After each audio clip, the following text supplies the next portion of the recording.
সুপ্রিয় দর্শক, দেশে বিদেশে যেখান থেকেই দেখছেন, সমসাময়িক গুরুত্বপূর্ণ বিষয় নিয়ে এনটিভির নিয়মিত আয়োজন এই সময়ে আপনাদের সবাইকে স্বাগত জানাচ্ছি। সঙ্গে আছি আমি নজরানা চৌধুরী। দর্শক, স্বৈরাচারী সরকার বিদায় নিয়েছে 1 মাসের বেশি হলো। নতুন সরকারের প্রতি সারা দেশে এক ধরনের ঐক্যমত্য প্রতিষ্ঠিত হয়েছে, কিন্তু তারপরেও আমরা দেখতে পাচ্ছি যে দেশের সব কিছুতেই এক ধরনের একটা গা ছাড়া ভাব চলছে। পুলিশকে এখনও পুরোপুরি দায়িত্বে ফেরানো যায়নি, শিল্প প্রতিষ্ঠানগুলোতে ঝামেলা চলছেই। সরকারের উপদেষ্টারাও এসব বিষয় মোকাবেলায় যথেষ্ট ব্যস্ত সময় পার করছেন। রাজনৈতিক দলগুলো সরকারকে সহযোগিতার কথা বারবার বলে আসলেও তারা নির্বাচন নিয়ে রোডম্যাপ দাবি করছেন। এসব বিষয় সহ আরও চলমান ঘটনা প্রবাহ নিয়ে আলোচনা করতে আজ আমরা দুজন অতিথিকে এনটিভির স্টুডিওতে আমন্ত্রণ জানিয়েছি। তারা হলেন বিএনপির প্রশিক্ষণ বিষয়ক সম্পাদক এভিএম মোশাররফ হোসেন এবং রাজশাহী বিশ্ববিদ্যালয়ের অধ্যাপক ডক্টর হাসানাত আলী। আপনাদের দুজনকেই এনটিভিতে স্বাগত জানাচ্ছি।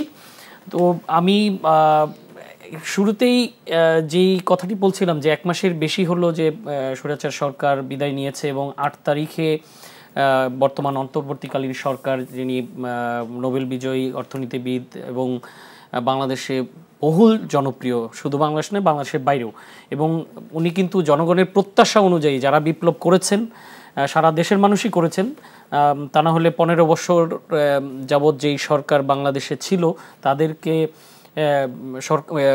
পদত্যাগে বাধ্য করা, দেশ থেকে পালিয়ে যেতে বাধ্য করা, সেটি নিশ্চয়ই সারা দেশের মানুষ ইনভলভ না হলে সেটা করা যেত না। তো তাদের দাবি অনুযায়ী প্রফেসর ইউনূস দায়িত্ব নিয়েছেন। তো সেটি গতকালকে 1 মাস পূর্ণ হয়েছে তাদের সরকারের। তো এরপরও গত 1 মাসে জনগণের এই সরকারের প্রতি সমর্থন, একেবারে আমি যদি মোটা দাগে বলি তো সবাই সমর্থন দিচ্ছেন। তো তারপরও কেন এক ধরনের গাছাড়া ভাব পুলিশের মধ্যে? পুলিশ এখনও মাঠে নামেনি, শুধুমাত্র থানায় ডিউটি করছে। তারপর ট্রাফিক পুলিশগুলো সঠিকভাবে ডিউটি পালন করছে না, এবং অন্যান্য সরকারি অফিসেও জানেন যে বিভিন্ন সময় বিভিন্ন সরকারি অফিসে ঝামেলা হচ্ছে। এবং গার্মেন্টস ফ্যাক্টরিগুলো এক নম্বর হলো যে আন্দোলনের কারণে অনেক দিন বন্ধ ছিল, এই গভর্নমেন্ট দায়িত্ব নেওয়ার পরেও যখন খুলে দেওয়া হয়েছে তারপর হঠাৎ করে আবার আনরেস্ট তৈরি হয়েছে। আজকেও কিন্তু আশুলিয়া এলাকায় 69টি কারখানা বন্ধ ঘোষণা করা হয়েছে।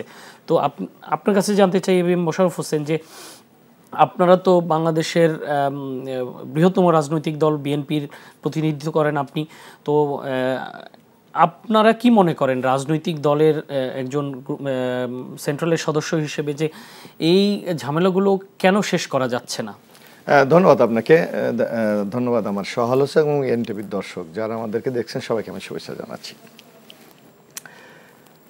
আসলে একটা চ্যালেঞ্জের মধ্যে দিয়ে কিন্তু এই সরকারটা এসেছে, এটা অস্বীকার করার পদ্ধতি নেই। ছাত্র গণ অভ্যুত্থানের মাধ্যমে এই যে সরকারটি প্রতিষ্ঠিত হয়েছে, এই সরকারের কাছে কিন্তু মানুষের একটা ব্যাপক প্রত্যাশা আছে, এবং প্রত্যাশার পাশাপাশি আরেকটা কিন্তু ইতিবাচক একটি দিক আছে, সেটা হলো রাজনৈতিক দলটা নিঃশর্তভাবে কিন্তু এদেরকে সমর্থন দিয়ে যাচ্ছে। কিন্তু যে সমর্থনের বিপরীতে যে যারা আমরা নাগরিক আছি বা রাজনৈতিক দল করছি, আমরা কিন্তু একটি স্থিতিশীল বাংলাদেশ চাই, আমরা একটা স্বস্তিময় সমাজ ব্যবস্থা চাই। আমরা চাই যে এই যে সরকারটা দায়িত্ব নিয়েছে এবং যেভাবে স্বতঃস্ফূর্তভাবে জনগণ, রাজনৈতিক দল, সামাজিক শক্তি, আপনারা গণমাধ্যম সবাই যে সহযোগিতা করছে, সেই ক্ষেত্রে তাদের সাফল্যের মাত্রাটা কিন্তু আমরা খুব বেশিভাবে অনুভব করতে চাই। কিন্তু সংকট আছে, এটা অস্বীকার করার পদ্ধতি নেই। কারণটা হলো কি, যে আপনি জানেন এই সরকার 1 মাস দায়িত্ব নিয়েছে, এর মধ্যে কিন্তু প্রশাসনটা কিন্তু বিগত সরকারের সাজানো, এবং বিগত প্রায় 15.5 বছর ক্ষমতায় আওয়ামী লীগ থাকার কারণে বাংলাদেশের কিন্তু সাংবিধানিক প্রতিষ্ঠানগুলোকে ভেঙে চুরমার করে দিয়েছে, এবং এমন নগ্ন দলীয়করণ করেছে, যার কারণে কিন্তু আপনার এই প্রশাসন আওয়ামী লীগকে মনতুষ্টে তারা সবসময় ব্যস্ত ছিল, জনগণ তাদের কাছে মুখ্য বিষয় ছিল না। কিন্তু আপনি এখনও যদি একটু লক্ষ্য করেন, এখনও কিন্তু তাদের সেই সেটআপ প্রশাসন এখনও বাংলাদেশে বিরাজমান। বিশেষ করে পুলিশ প্রশাসনে শুধুমাত্র আমরা দেখেছি এই সরকার শুধুমাত্র এসপি পর্যায়ের বা তার উপরে কিছু কর্মকর্তাকে পরিবর্তন করেছে। সারা বাংলাদেশে আপনার একটা সভ্য সমাজে পুলিশ ছাড়া কিন্তু কল্পনা করা যায় না। কিন্তু আপনি দেখবেন যে এমন নগ্ন দলীয়করণ করা হয়েছে, যার কারণে এদের নৈতিক মনোবল কিন্তু এখন শূন্যের কোঠায়, কারণ পুলিশকে জনগণকে নিপীড়নের হাতিয়ার হিসাবে ব্যবহার করে। কিন্তু আমি একটি জিনিস আপনার সাথে অ্যাড করতে চাই, যে ধরে নিলাম হাইপোথেটিক্যালি যে এটি একটি ট্রানজিশন যেটা হয়েছে বিপ্লবের মধ্যে, এটা বিপ্লবের মধ্য দিয়ে না হয়ে একটা নির্বাচনের মাধ্যমে হলো। আওয়ামী লীগ ছিল, নির্বাচনের মাধ্যমে বিএনপি পাওয়ারে আসলো, ধরে নিলাম।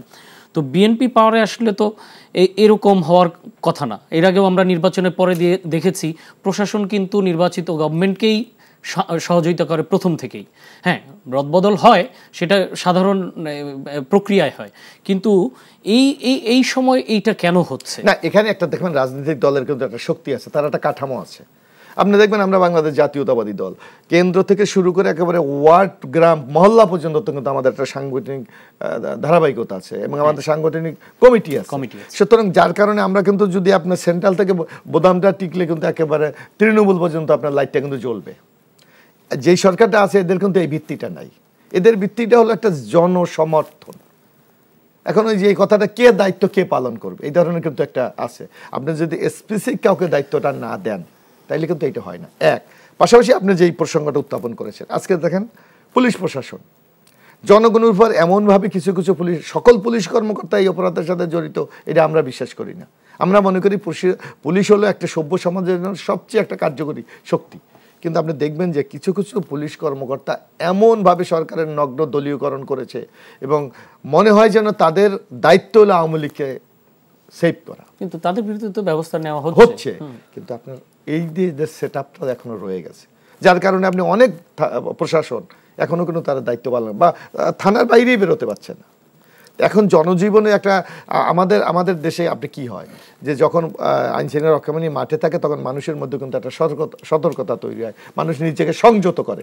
এখন কিন্তু অনেকটা উন্মুক্ত মাঠ, সংযত করে আবার এবং নিরাপদ। এবং আরেকটা জিনিস লক্ষ্য করবেন, এই সরকারের এই প্রায় ১,৫০০ থেকে ২,০০০, কারো মতে কেউ বলে ১,০০০, কেউ ১,৫০০, ২,০০০ একটা গণহত্যা হয়েছে। কিন্তু সেখানে আপনি কিন্তু সুনির্দিষ্টভাবে মামলা হয়েছে, কতজন গ্রেপ্তার হয়েছে আপনি দেখেন। কারণ আইনশৃঙ্খলা রক্ষাবাহিনী সে মুভমেন্টটা নাই। যদি এই মুভমেন্টটা থাকতো তাহলে মামলা নিয়েও তো এক ধরনের সমালোচনা আছে যে ঢালাওভাবে মামলা দেওয়া হচ্ছে। না, ঢালাওভাবে হলো এখন আসলে এই যে ১৬ বছর আপনাকে এখানে যদি আপনার দেখেন ২০০৮ থেকে ২০১৪ একটা পর্যায়ে, সেখানে টর্চারের মাত্রাটা ছিল এক ধরনের। আবার ২০১৪ থেকে ২০১৮ পর্যন্ত একটা, ২০১৮ থেকে ২৪-এ একটা। এবং আওয়ামী লীগ সবচেয়ে একটা যে কাজটা করেছে, এই যে বিনা ভোটের ইলেকশন, রাতের ইলেকশন, ডামি ইলেকশনের মাধ্যমে তারা একটা পুনর্বাসন কেন্দ্র কিন্তু খুলেছিল। আপনারা দেখেন, আপনি দেখেন 18-তে যারা 8-এ যারা মন্ত্রী, 14-তে নাই। মানে এই একটা গ্রুপকে তারা পুনর্বাসন করে তাদেরকে এস্টাবলিশ করে ছেড়ে দিয়েছে। আবার 14-কে যাদেরকে করেছে 18-তে নাই। এই যে অত্যাচারের নানাবিধ কৌশল এবং টেকনিক, এদের বিরুদ্ধে ব্যবস্থা যখন নিতে যাচ্ছে তখন তো আপনার কিছুটা বিশৃঙ্খল তৈরি হতেই পারে। এমনও আছে ধরেন দেখা যাচ্ছে হত্যার সাথে, যেমন আমার নিজের নির্বাচনী এলাকা যদি আপনি ধরেন, আমি যে এলাকা থেকে নির্বাচন করেছিলাম, 2008-এ করেছি, 2018 করেছি, আমার নির্বাচনী এলাকায় প্রকাশ্যে খুন করা হয়েছে 7 জনকে, এবং আমরা ওই সময় কোনো খুনের মামলা করতে পারিনি, থানা নেয়নি।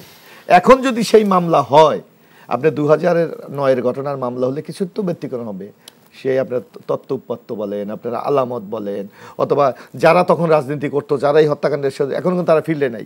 এখন আপনি কি বলবেন তাইলে ওই হত্যাকাণ্ড যারা সংগঠিত করেছে যে তার জন্য কি তাদের বিরুদ্ধে কোনো ব্যবস্থা নেওয়া যাবে না? না, ওই সমস্ত মামলার কথা আমি বলছি না, আমি এই রকম আপনি জুলাই আগস্ট ইয়েতে না,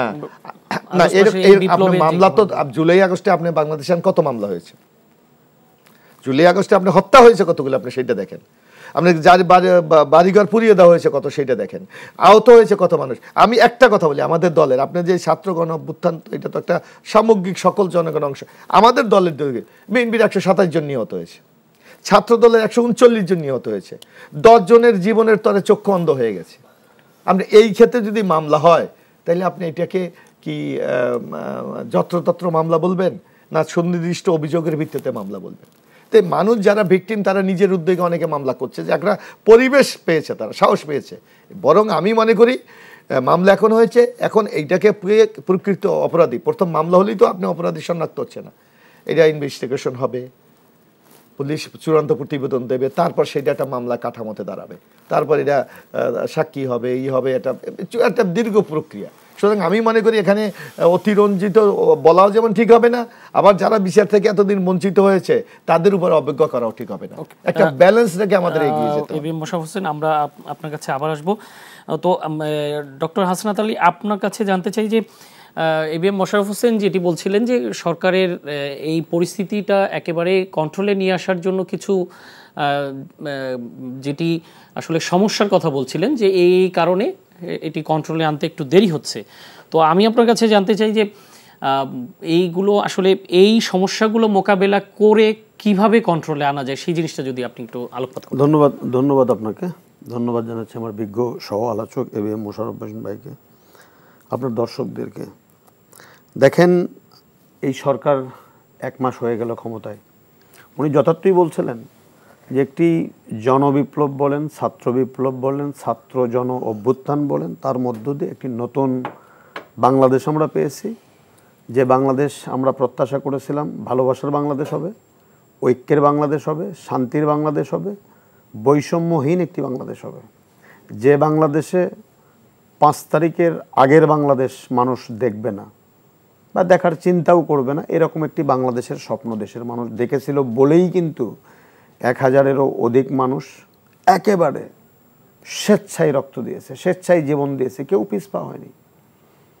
18 বছর বিরোধী দল গণতন্ত্রের জন্য লড়াই করেছে, মাঠটা উত্তপ্ত ছিল, কিন্তু উত্তপ্ত মাঠে যে আগুন ধরানো বা স্ফুলিঙ্গ ধরানো করেছে ছাত্র সমাজ।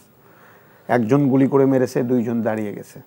কথা হচ্ছিল ভাইয়ের সাথে আসার সময় যে শহীদ মিনারে 2জনকে গুলি করে হত্যা করা হলো, 150 জন চলে আসলো, কেউ পিছপা হয়নি। এরকম বাংলাদেশ দেখার জন্য নয়।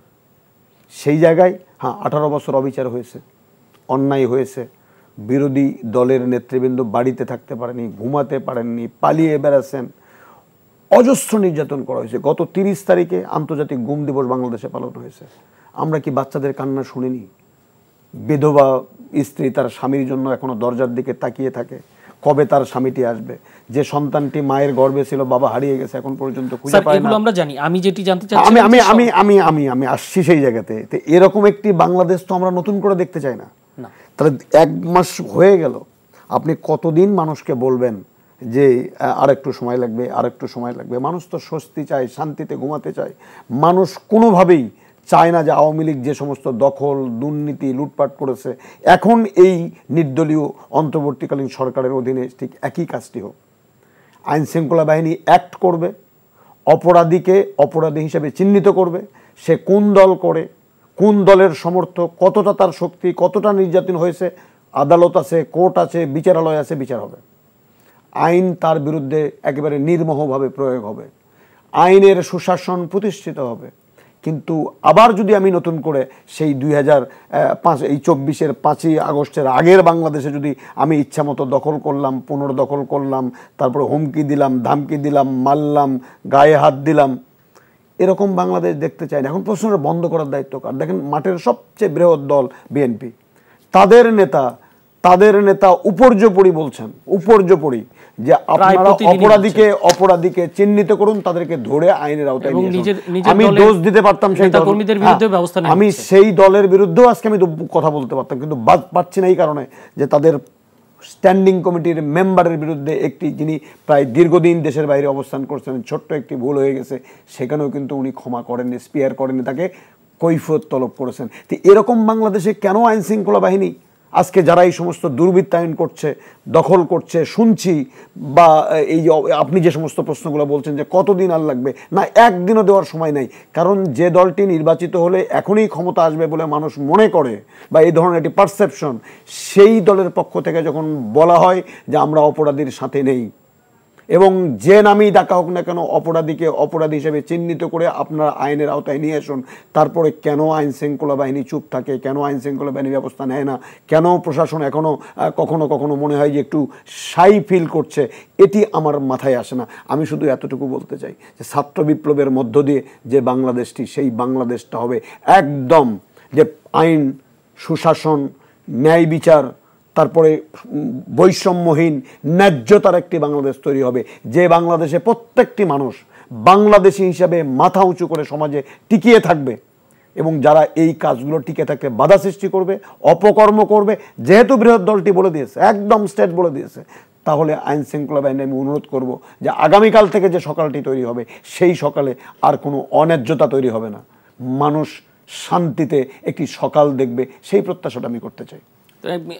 আপনি যেহেতু অনেক আশার কথা শুনিয়েছেন এবং খুব ফার্মলি বলেছেন, তো আমি ছোট্ট একটু আপনার বিশ্ববিদ্যালয়, রাজশাহী বিশ্ববিদ্যালয়ে পরশু দিন একটা ঘটনা ঘটেছে রাজশাহী বিশ্ববিদ্যালয়ের আশেপাশে, তো এই ঘটনায় এখন পর্যন্ত মামলা হয়নি, আজকে আমি পত্রিকা দেখলাম, তো আপনি জিনিসটা কিভাবে দেখেন? খুবই দুঃখজনক, খুবই নিন্দনীয়, এবং আমি চাই যে রাজশাহীতে আইন শৃঙ্খলা বাহিনী রিস্টোর করেছে তাদের কর্মকাণ্ড, যদি অভিযুক্ত মামলা নাও করে, আইন শৃঙ্খলা বাহিনী স্বপ্রণোদিত হয়ে যেহেতু বিএনপির বিরুদ্ধে অজস্র মামলা করেছে, অজস্র মামলা, কেন আজকে আইন শৃঙ্খলা বাহিনী তার ক্ষমতা বলে মামলা করে অপরাধীকে চিহ্নিত করে? এটা তো হত্যা মামলা তো গভর্নমেন্টই করতে, এবং গভর্নমেন্ট করতে পারে। এবং আমি তো বললাম যে অজস্র মিথ্যা মামলা বিএনপি নেতৃবৃন্দের বিরুদ্ধে করা হয়েছে, রাজনৈতিক নেতৃবৃন্দ করেছে। আমি একজন শিক্ষক মানুষ, 18 সনে আমার এলাকায় ভোট দিতে গেছি, আমি 1 নম্বর আসামি। তাহলে যদি আইন শৃঙ্খলা বাহিনী যদি সেটি করতে পারে, তো একজন হত্যাকারী, সে ছাত্রলীগ করে না যুবলীগ করে, আমার সেটা দেখার বিষয় নয়। উনি যদি অপরাধী হন, আপনি তাকে গ্রেপ্তার করেন, তার বিরুদ্ধে তদন্ত করেন, তাকে আইনের আওতায় সোপর্দ করেন, আপনি বিচার করে তাকে ফাঁসির কাস্টে ঝুলান, আমি খুশি হব।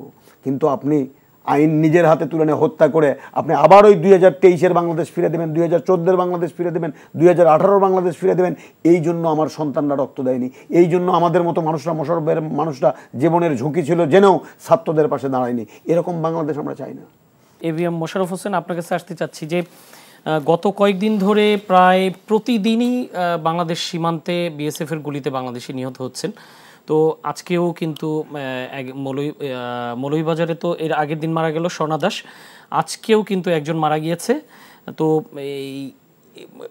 এই যে চলছে, এটার সাথে কি দুই দেশের রাজনৈতিক সম্পর্কের কোনো রাজনৈতিক যে সম্পর্ক আছে এইটার কোনো আছে নাকি? না, এটা এই যে আজকে যে ঘটনাটা আমাদের কাছে ঘটছে, এটা দুঃখজনক ঘটনা। এটা আমরা কখনো কাঙ্ক্ষিত আশা করি না। বাংলাদেশ একটি স্বাধীন সার্বভৌমত্ব রাষ্ট্র, ভারতও একটি স্বাধীন সার্বভৌমত্ব রাষ্ট্র, এবং আমাদের পররাষ্ট্রনীতি যদি আপনি দেখেন, সেখানে সবার সাথে বন্ধুত্ব, কারোর সাথে শত্রুতা নয়। আমরা কিন্তু মর্যাদার ভিত্তিতে ভারতের সাথে সম্পর্কটা বজায় রাখতে চাই। কিন্তু আপনার সংকটটা তৈরি করে গেছে বিগত আওয়ামী লীগ সরকার।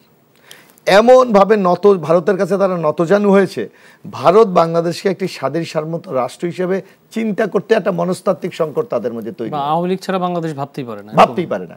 এই যে একটা সংকট তৈরি হয়েছে, কারণ আপনি দেখবেন এই যে আমাদের এই যে আজকে আপনি এই হত্যাকাণ্ড বলছেন, এরা তো ফেলানির ঘটনা আপনার মনে আছে, অসংখ্য ঘটনা এভাবে ঘটছে। এখন তারা যে অজুহাতটা ভারত দেখাচ্ছে যে চোরাচালান, তো চোরাচালান আমার বাংলাদেশের কোনো লোক কি ভারতে গিয়ে চোরাচালান করা সম্ভব? তারা তাদের লোকরাই তো ওখান থেকে এনে সীমান্ত পর্যন্ত এনে দেয়, তাইলে তা ভারত কেন তাদেরকে কন্ট্রোল করতে পারছে না? অর্থাৎ তাদের মধ্যে একটা বড় বিগ ব্রাদার সুলভ একটা আচরণ আছে, তারা কন্ট্রোল করবে চতুর্দিকে। ভারতের এই দৃষ্টিভঙ্গির কারণে আপনি দেখেন আজকে তাদের কোনো প্রতিবেশীর সাথে তাদের কিন্তু ভালো সম্পর্ক নেই। তাদের পাশে নেপাল, একমাত্র হিন্দু স্টেট ওয়ার্ল্ডে, তারা কিন্তু ভারতের বশ্যতা স্বীকার করে না। শ্রীলঙ্কা দেখেন তাদের এন্টিটি, মালদ্বীপের মতো একটা ছোট্ট রাষ্ট্র, সেটাও কিন্তু তাদের বিরুদ্ধে চলে যাচ্ছে, কারণ তারা সবাইকে নিয়ন্ত্রণ করতে চায়। কিন্তু ভারতের বোঝা উচিত যে তারা একটা বিশ্বের বৃহত্তর গণতান্ত্রিক রাষ্ট্র নিজেকে দাবি করে। তা আপনি নিজেকে গণতান্ত্রিক রাষ্ট্র দাবি করবেন, অন্য দেশের গণতন্ত্রকে শ্রদ্ধা করবেন না, মানুষের সেন্টিমেন্টকে শ্রদ্ধা করবেন না, মানুষের চিন্তা চেতনাকে শ্রদ্ধা করবেন না, আপনি সেখানে চাপিয়ে দিতে চাইবেন। আপনার নিশ্চয়ই মনে আছে 2014 নির্বাচন, যে বাংলাদেশের মানুষ সিদ্ধান্ত নেবে কে তার দেশ পরিচালনা করবে। সেখানে ভারতের পররাষ্ট্র সচিব ছিলেন সুজাতা সিং, উনি এসে বলল যে, যদি এরশাদ সাহেবকে বললো তখন জাতীয় পার্টির চেয়ারম্যান, যে আপনি যদি ইলেকশন না করেন বিএনপি ক্ষমতায় চলে যাবে। এইটা তো একটা স্বাধীন দেশের কাজ না, বরং এটা আমরা মনে করি এটা নগ্ন হস্তক্ষেপ। ভারতের এই জায়গা থেকে সরে যাওয়া উচিত।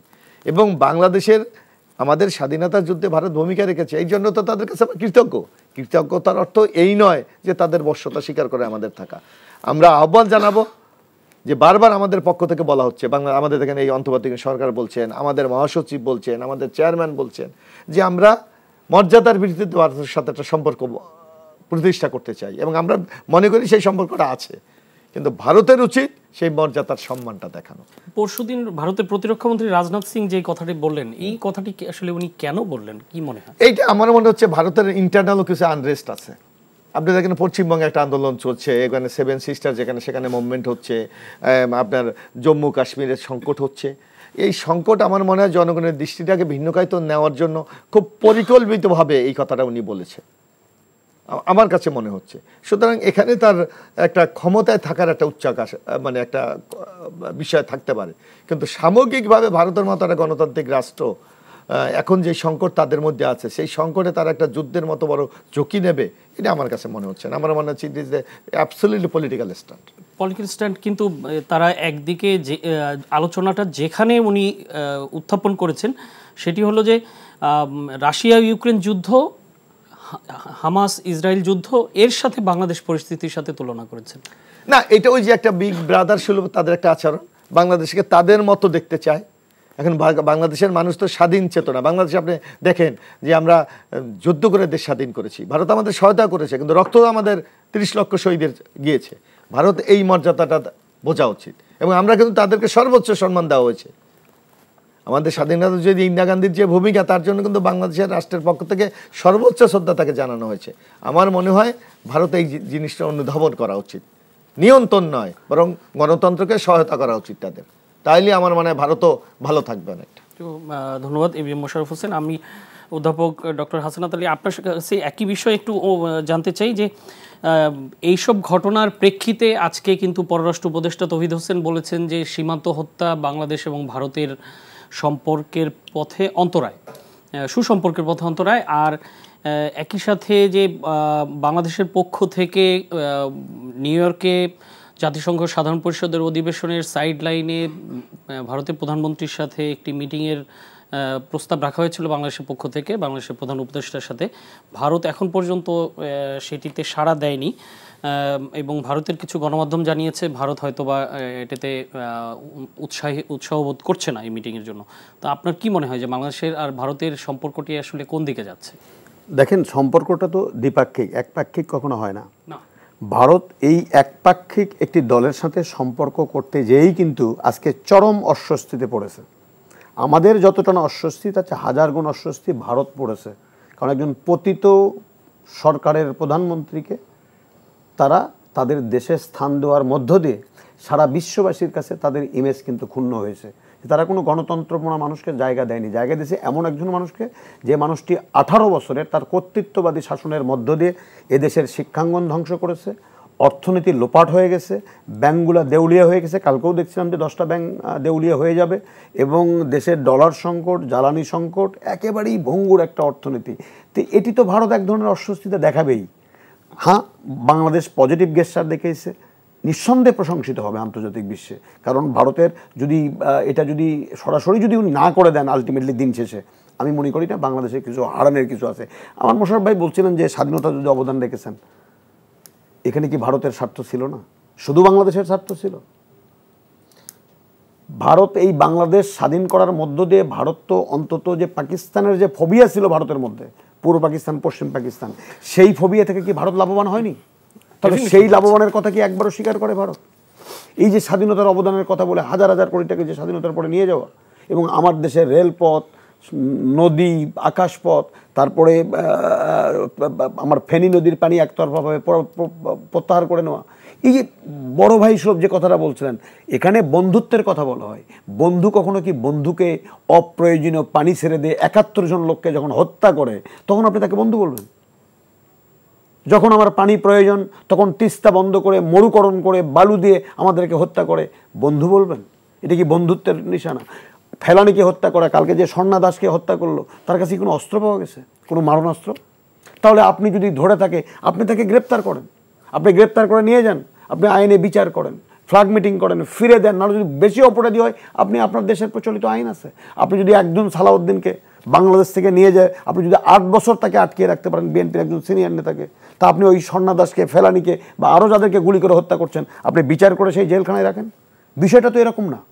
বিষয়টা হলো যে আপনি হত্যা করবেন, মানুষকে হত্যা করে আপনি ভয় দেখাতে চাইবেন। সেই ভয় দেখানো থেকে কিন্তু আমার দেশের তরুণ সমাজরা কিন্তু বের হয়ে গেছে। ভয়কে জয় তারা করেছে, এবং জয় করেছে বলেই যখন আপনি ওই ডম্বুলা বাঁধের পানি একতরফাভাবে ছেড়ে দিয়েছেন, সারা দেশের বিশ্ববিদ্যালয়ে গভীর রাতে হল থেকে ছাত্ররা বের হয়ে এসে আছে ভারতের আধিপত্যবাদের বিরুদ্ধে তারা কথা বলেছে। আওয়ামী লীগের এই নতজানু পররাষ্ট্রনীতি তারা দেখায়নি, এবং কোনো সরকারের দিকে তাকিয়ে না থেকে আমার তরুণ প্রজন্মের এই স্বাধীনতাকামী ছাত্র জনতা তারা কিন্তু প্রতিবাদ করেছে এবং উচ্চ স্বরে কড়া জবাব তারা দিয়েছে। এটি ভারতের জন্য নিঃসন্দেহে অস্বস্তির একটি জায়গা। উনি তো বললেন ইতিহাস থেকে যে কারোর সাথে সম্পর্ক নাই। তাহলে এই যে তরুণ প্রজন্ম যারা আগামী দিনের বাংলাদেশ নেতৃত্ব দেবে, আমরা তো চলে যাব, তাহলে আগামী দিনের বাংলাদেশ যারা নেতৃত্ব দেবে তাদের মধ্যে যে প্রচণ্ড ভারত বিরোধী একটি সেন্টিমেন্ট তৈরি করছে ভারত, এর জন্য খেসারত তাদেরকে দেওয়া লাগতে পারে। ইতিহাস কিন্তু সেরকমই বলে। তো বাংলাদেশ এবং ভারত দুই দেশের সবচেয়ে বড় প্রতিবেশী, এবং সীমান্ত টোটাল যতটুকু সীমান্ত আমরা শেয়ার করি এটি ওয়ার্ল্ডের বোধহয় তৃতীয় বা চতুর্থ সর্বোচ্চ। তো এই অবস্থায় দুই দেশের সাথে দুই দেশের রিলেশনশিপ কিন্তু আসলেই খুবই স্পর্শকাতর। দুই দেশের স্থিতিশীলতা রাখার জন্য দুই দেশেরই দরকার। আমি আপনাকে ছোট করে বলবো, আপনি তো রাষ্ট্রের সাথে সম্পর্কটা করবেন। আওয়ামী লীগ কি স্বাধীনতার পরে কখনো রাষ্ট্রের সাথে সম্পর্ক করেছিল? দলের সাথে তারা দুটি দল যারা ওখানে আছে, এই বিজেপি বলেন বা কংগ্রেস বলেন, তারা তো সম্পর্ক করে একটা পার্টিকুলার দলের বিরুদ্ধে। আবার সেই দলের বাংলাদেশে এই মুহূর্তে জনসমর্থনের দিক থেকে তলানিতে, এবং তাদের প্রধান নেত্রী সমস্ত নেতাকর্মীদেরকে বিপদে ফেলে পালিয়ে গেছেন দেশ থেকে। তাহলে সেই দলের সাথে যাদের কথা বলার মতো সুযোগ এই অবস্থায় নেই, মানুষ চায় না যে তাদের এই অপশাসন আবার ফিরে আসুক বাংলাদেশে, সেরকম একটি দলের সাথে এখনো যদি আপনি দৃষ্টিকটুভাবে যদি সম্পর্ক রাখতে চান, ওয়েলকাম। আপনি বাংলাদেশের রাষ্ট্রের সাথে সম্পর্ক তৈরি করুন, মোস্ট ওয়েলকাম। কিন্তু এটা তো ধরেন আমাদের নতুন সরকার দায়িত্ব নেওয়ার সাথে সাথেই অভিনন্দন জানিয়েছেন। প্রথম অভিনন্দন সম্ভবত ভারতের প্রধানমন্ত্রী জানিয়েছেন। দেখেন, অভিনন্দন জানিয়েছেন, পাশাপাশি হুমকিও দিয়েছেন। আপনি ভুলে গেলে চলবে না। এবং সেই দেশে বসে থেকে পতিত সরকারের প্রধানমন্ত্রীর ছেলেকে 3 মাসের মধ্যে ভোট দেওয়ার জন্য ভারতকে অনুরোধ করা হয়েছে, সেটিও করেছে, এবং তারা কোনো প্রতিবাদ করেনি। কেন প্রতিবাদ করলেন? তো বাংলাদেশের অভ্যন্তরীণ বিষয়। 18 বছর বললেন যে বাংলাদেশের অভ্যন্তরীণ বিষয়ে আমরা কোনো হস্তক্ষেপ করব না। তাহলে একটি পতিত সরকারের প্রধানমন্ত্রীর ছেলে যখন আপনার দেশে বসে বলে যে ইন্ডিয়াকে বলেছে 3 মাসের মধ্যে বাংলাদেশে নির্বাচন দিতে হবে, কেন প্রতিবাদ আপনি করেননি? কেন প্রতিবাদ করেননি? আজকে স্বর্ণা দাস, সে কি মুসলমান ছিল?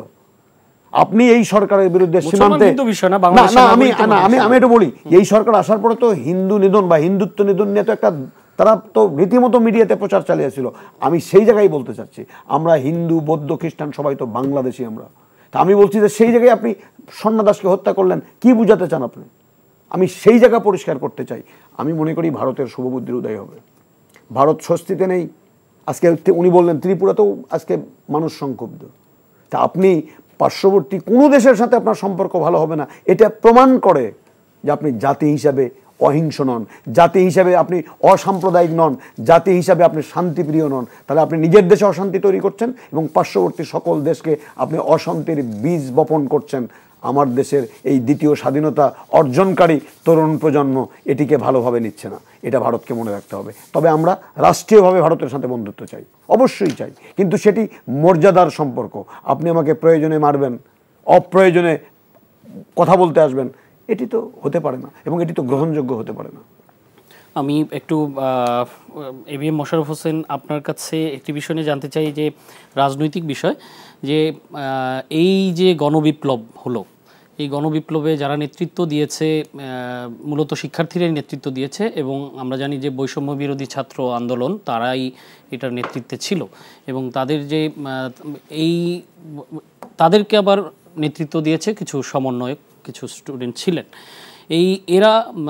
এই সমন্বয়করা কিন্তু গতকালকে থেকে বাংলাদেশের বিভিন্ন বিভাগীয় পর্যায়ে এবং জেলা পর্যায়ে সফর শুরু করেছেন।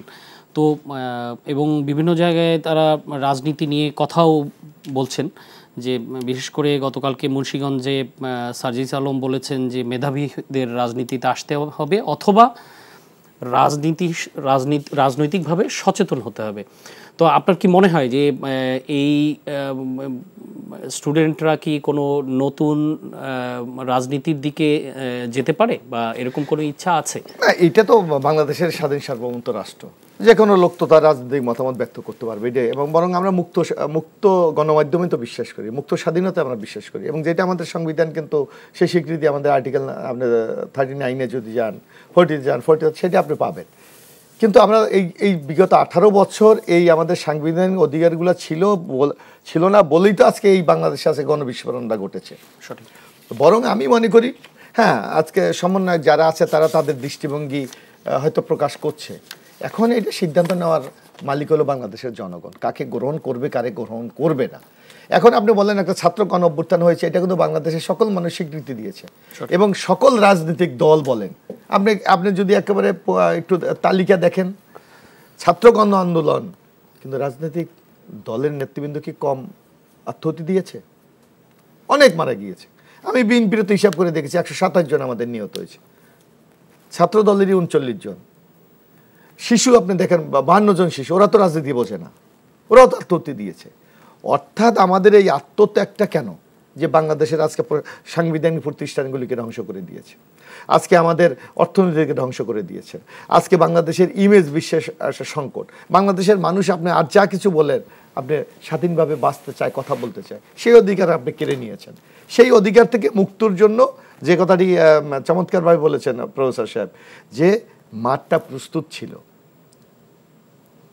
কিন্তু সেইখানে বাতিটা জ্বালিয়েছে কিন্তু এই যে বৈষম্যবিরোধী ছাত্র আন্দোলনরা।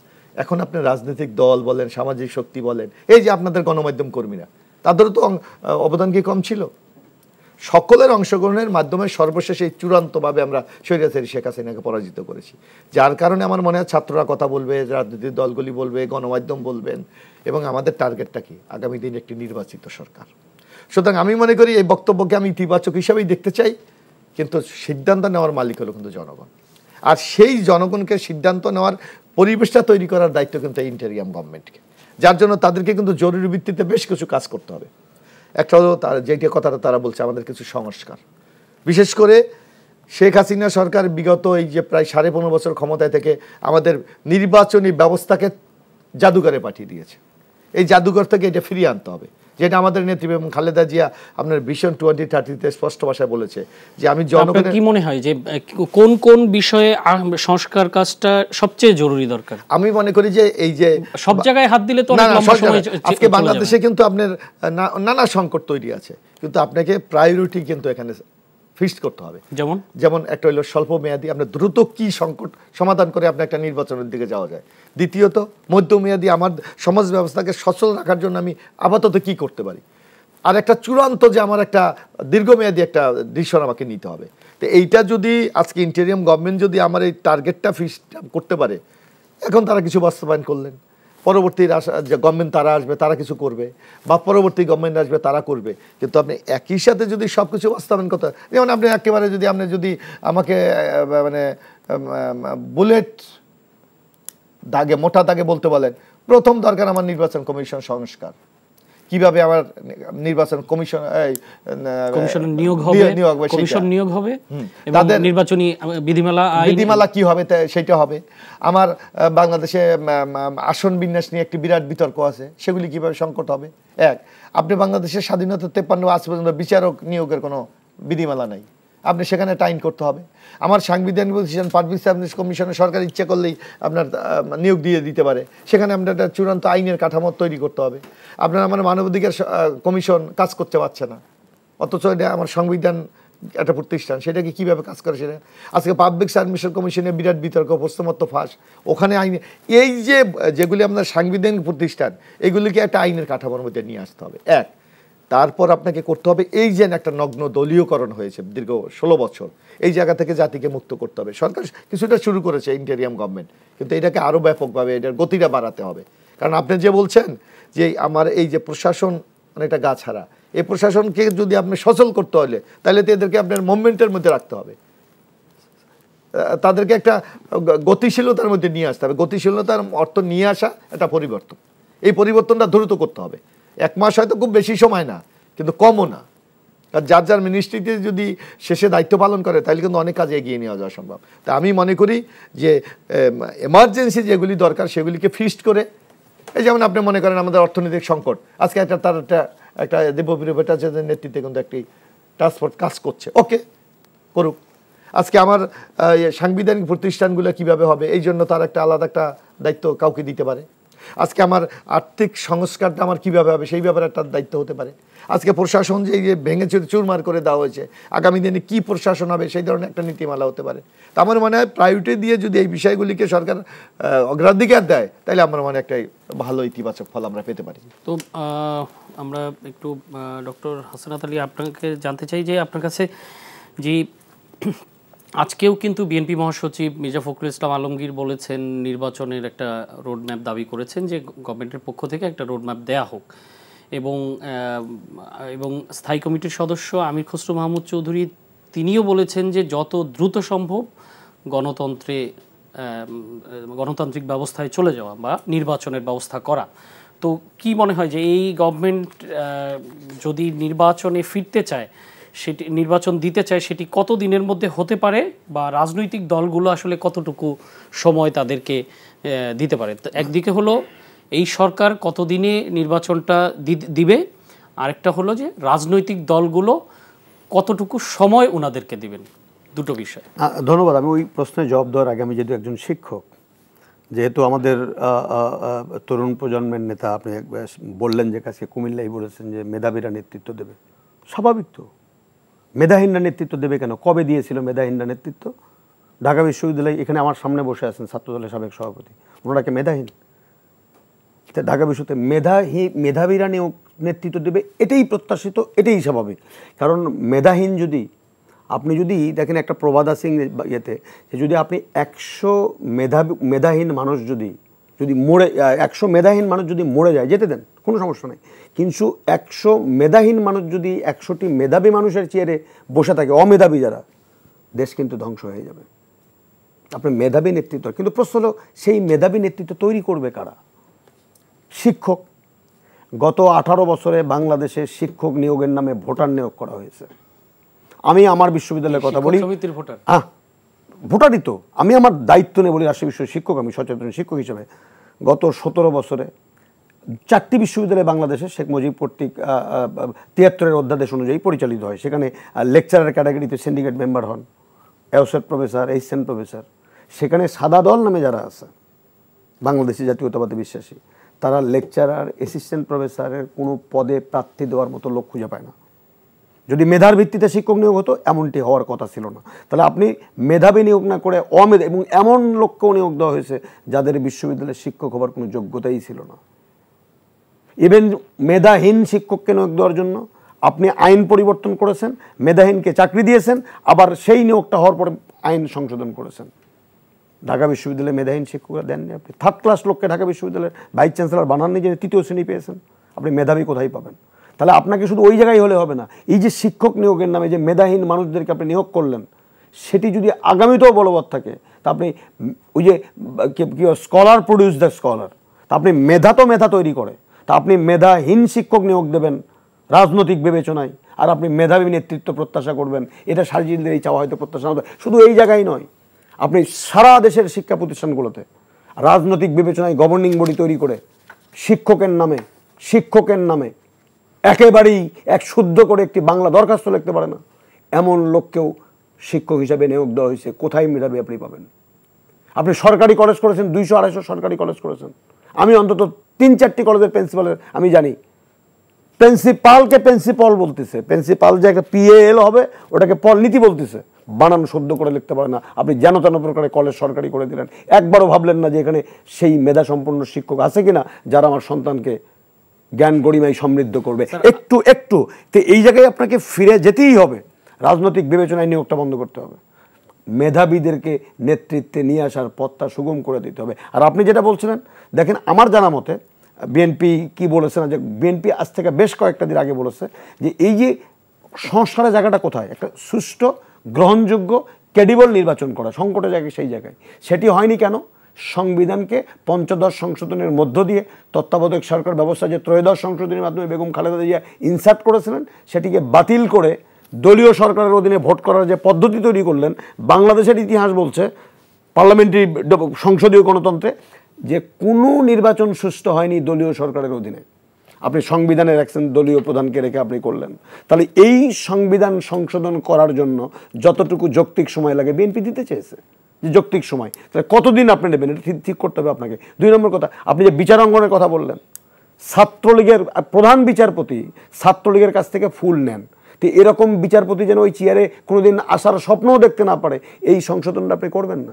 সেখানে সুপ্রিম কোর্টের আপিল বিভাগের একজন, এই সমস্ত সংশোধন নিয়ে কারো কোনো সংশয় নেই, কিন্তু আমি যেটা জানতে চেয়েছি সেটা হলো যে কতটুকু সময় লাগতে পারে। আমি বলি যে একটা সুষ্ঠু নির্বাচন করার জন্য, একটা সুষ্ঠু নির্বাচন সবার কাছে গ্রহণযোগ্য এবং রাষ্ট্রের মালিকানা কি, আপনি আমি উনি, সেই রাষ্ট্রের মালিকানা যেন সেই মালিকরা ভোট দিয়ে তাদের নেতা নির্ভয়ে নির্বাচন করতে পারে, অতটুকু করার জন্য যে সংস্কারটা দরকার সেই সংস্কারটাই করতে হবে। আপনার মনে থাকার কথা 1/11-এর পরে সরকার অনেক কিছু করতে চেয়েছে, সে কিন্তু করতে পারেনি, লেজে গোবর অবস্থা। আমি এই সরকারের প্রতি মানুষের অনেক আশা, অনেক ভরসা, এই সরকারকে সফল হতেই হবে।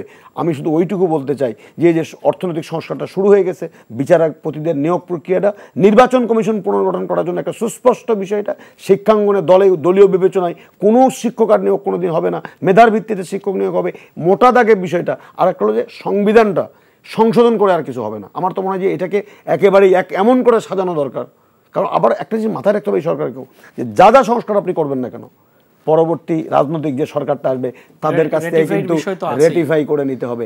অতএব রাজনৈতিক দলের সাথে বসে, রাজনৈতিক দলটা কি স্টেক হোল্ডার, রাজনৈতিক দল, কারণ এই দেশটা রাজনীতিবিদরা স্বাধীন করেছে, এই দেশটা অর্থনৈতিক মুক্তি রাজনীতিবিদরা করেছে, এই দেশটা ধ্বংস করেছে এই পতিত সরকার। এই ধ্বংস থেকে উদ্ধার করার জন্য আমার অন্তর্বর্তীকালীন সরকার পথ দেখাতে পারেন, কিন্তু সেই পথে হাঁটবে কিন্তু রাজনীতিবিদরা। অতএব রাজনীতিবিদদের সাথে বসে একটা রোড ম্যাপ তৈরি করা, সেটা কয়দিন লাগবে আমি সেই কথা বলতে চাই না, রাজনীতিবিদরা রাজনীতির মতো বলুক, কিন্তু আপনি এই মোটা দাগে এই সংস্কারগুলো করার জন্য আপনি কতদিন সময় নেবেন, এই তথ্যটা বোধহয় জাতিকে দিলে এই ধরনের বিভ্রান্তি বোধহয় দূরীভূত হবে, সেটাই জাতি প্রত্যাশা করে। সরকারকে দিতে বলছেন? সরকার স্টেক হোল্ডারদের সাথে বসে, কারণ বিএনপি সংস্কার চাই। আপনি একটু আগে বললেন যে 1/11 সরকার নানান বিষয়ে হাত দিয়ে লেজে গোবরে পাকিয়ে ফেলেছিল এবং তারা কিন্তু 2 বছর সময় নিয়েছিল। তো আপনি কি মনে করছেন যে তাহলে বর্তমান সরকার, অন্তর্বর্তীকালীন সরকার যেটি আছে, তাদের এত কিছুতে হাত দিয়ে লেজে গোবরে না পাকিয়ে 2 বছরের কম সময়? না, আমি ঠিক এটা বলিনি, আমি বলছি যে সেটাই তো মনে হচ্ছে। না, আমি একটু ক্লিয়ার করে দিই, মানুষ ভুল বুঝবে। একটি সুষ্ঠু নির্বাচন করার জন্য, যে নির্বাচনের মধ্য দিয়ে জনগণের সরকার প্রতিষ্ঠিত হবে, জনগণের সরকার, কেউ মোশাররফ ভাইকে বাড়ি থেকে বের হতে বাধা দেবে না। আমি আমার বগুড়া 2018 এলাকায় মাহমুদুর রহমান মান্না, উনি শিবগঞ্জ 4-এর প্রার্থী ছিলেন, উনি হোটেল নাচ গার্ডেন থেকে বেরে নিজের ভোটটা বন্ধ দিতে পারেনি, এরকম পরিস্থিতি তৈরি হবে না। এর জন্য যে সংস্কারটুকু দরকার, অর্থনীতির টাকা কেউ লোপাট করে নিয়ে যাবে না, নির্বাচন কমিশনে বসে কোনো একটি পার্টিকুলার দলের পক্ষে দালালি করবে না, দাস করবে না, এরকম নির্বাচন কমিশন গঠনের মধ্য দিয়ে একটি পথ তৈরি করবে। আর আমি যেটা বললাম যে এই নির্বাচনী মাঠে বা গণতান্ত্রিক বাংলাদেশের খেলোয়াড় কারা, তারা রাজনৈতিক দল। তো সেই রাজনৈতিক দল তো সবাই মোটামুটি বলেছে আমরা তত্ত্বাবধায়ক সরকারকে, এই অন্তর্বর্তীকালীন সরকারকে সহযোগিতা করতে চাই যৌক্তিক সময়ের মধ্যে। যৌক্তিক সময়টা কবে হবে? আলোচনায় বসেন না। আমরা তো গত 18টি বছর সরকারকে বলেছিলাম, পতিত সরকারকে, আলোচনায় বসেন, আলোচনায় বসেন, আলোচনায় বসেন, সমাধান বের করেন কিভাবে জনগণের সরকার প্রতিষ্ঠিত হবে। আমিও অন্তর্বর্তী সরকারকে অনুরোধ করব, সবাই প্রাজ্ঞ মানুষ, তাদের প্রতি গোটা দেশের আস্থার জায়গা, ভরসার জায়গা, সমস্ত দল আস্থার জায়গা, দয়া করে আলোচনায় বসেন না, বসে একটু কি কি সংস্কার করবেন সেগুলো ডিসক্লোজ করেন, রাজনীতিবিদরা তারা কি করে সেগুলো শোনেন, তারপরে এগুলোকে এক জায়গায় সমন্বয় করে সাংবাদিকদের সাথে বসেন, ব্যবসায়ী নেতাদের সাথে বসেন, সুশীল সমাজের সাথে বসেন, রাজনীতিবিদদের সাথে বসে একটি মোটা দাগে একটা রোডম্যাপ যদি দেওয়া যায়, সেটি বোধহয় এই যে বিভিন্ন রকমের যে একটা স্পেকুলেশন তৈরি হচ্ছে 2 বছর 5 বছর, আপনিও যেটা বলার চেষ্টা করছেন, এটা 2 বছর কেন? যদি সমস্ত রাজনৈতিক দল বলে যে এটা 2 বছর 1 মাস হবে, করেন। আবার সমস্ত রাজনৈতিক দল যদি আপনাদের সাথে 1 মাসে বলে যে না এটা 6 মাস বা 8 মাসের বেশি লাগার দরকার নেই, সেটা যদি আপনারা একমত পোষণ করেন সেটা করেন। কিন্তু আমি বলছি আলোচনার পথটা খোলা রেখে এমন একটা সমাধান তৈরি করুন যে সমাধানের মধ্য দিয়ে মানে জনগণের সরকার ঐক্যমতের ভিত্তিতে করতে হবে। কারণ আপনি রাজনীতিবিদ থেকে বাদ দিয়ে তো আপনি দেশ পরিচালনা করতে, যতই কিছু বলেন না কেন, আলটিমেটলি নির্বাচন করতে হবে, নির্বাচিত সরকারের হাতে ক্ষমতা হস্তান্তর করতে হবে। আজ করেন আর কাল করেন, তো সেটি যত পিসফুলি করা যায়, আলোচনার মাধ্যমে করা যায়, সবার মতামতের ভিত্তিতে করা যায়, সেটি বোধহয় উভয় পক্ষের জন্য, বিশেষ দেশের জন্য খুবই খুবই খুবই গুরুত্বপূর্ণ একটি। ধন্যবাদ ডক্টর হাসনাত আলী। আমি আবার এবিএম মোশাররফ হোসেন আপনার কাছে আসতে চাই, এবং আমাদের যদিও সময় প্রায় শেষ হয়ে গেছে, এই আজকেও অর্থমন্ত্রী গণমাধ্যমের সাথে কথা বলেছেন, তিনি বাংলাদেশের মূল্যস্ফীতি এটির কারণে যে 60,000 কোটি টাকা ছাপিয়ে বাজারে ছাড়া হয়েছে বা গভর্নমেন্টকে দেওয়া হয়েছিল বিগত গভর্নমেন্টকে, তো এটির কারণে মূল্যস্ফীতি বেড়েছে।